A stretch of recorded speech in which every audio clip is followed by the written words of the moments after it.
카눈 진로를 봤을 때 저희가 뭐 지난주도 그렇고 장마 이야기할 때에도 카눈이 뭐 일본 쪽으로 빠져나갈 것이다 아니면 중국 쪽으로 빠져나갈 것이다 이런 얘기 많았었는데 그렇습니다. 어떻게 이렇게 갈지자로 방향을 계속 바꿔가면서 이렇게 북상을 하는 겁니까? 그게 우리나라 주변의 기압계가 굉장히 변화가 컸기 때문입니다. 예. 좀 설명을 해드릴까요?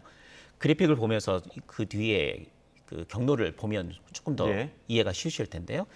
이전에 태풍이 이렇게 갔을 때는요. 예.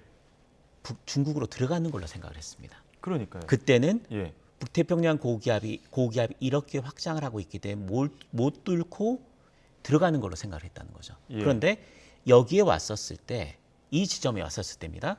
어떤 현상이 있었냐면 이 북쪽에서 약간 차고 건조한 공기가 내려왔습니다. 그러니까 태풍이 들어가지를 못하는 거예요. 이 고기압이 바람에 막혀서. 그래서 이 위에서 내려오는 바람 때문에 급격하게 방향을 다시 틉니다. 그다음 방향을 틀었을 땐 또 어떤 상황이었냐면요. 이렇게 방향을 틀었을 때 고기압이 수축하는 상황이었습니다. 그러니까 그게 고기압이 약간 남동 쪽으로 밀려나는 상황이었고 또 약간 위쪽으로는 이렇게 덮고 있는 상황이었기 때문에 이 태풍이 못 뚫고 이렇게 지나갈 거다. 일본 남쪽으로 지나갈 거라는 이야기가 많았던 거죠. 예. 그런데 이게 이 정도로 왔을 때 문제가 뭐냐면 이 태풍이 이렇게 자리를 잡은 겁니다. 예. 위로 덮었던 게 못 뚫고 지나갈 거라고 생각했는데 약간 수축을 하면서 이렇게 영향을 주는 거죠. 그러니까 고기압을 뚫지 못하고 이 태풍이 다시 북진을 하는 겁니다.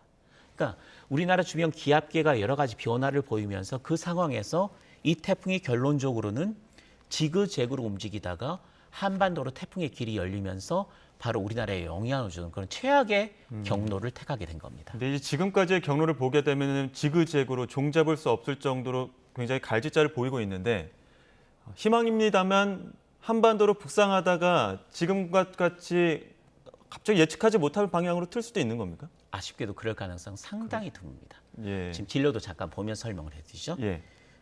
이 태풍 보시면은요.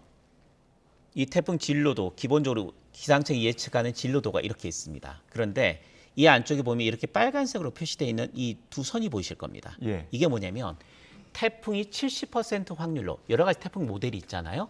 70% 확률로 이 안에 위치할 거다라는 이야기입니다. 모든 모델을 다 돌려봤는데 예. 70% 확률로 이 두 선 안에 들어있다라는 이야기죠. 그러니까 이 두 선 아니면 이미 우리나라 내부입니다. 그러니까 어느 진로를 택하든지 약간의 변화는 있을 수 있지만 중간에 가운데 큰 선을 경계로 해서 이 두 범위를 벗어날 가능성이 굉장히 드물다. 근데 이 두 범위가 다 한반도입니다. 예. 예.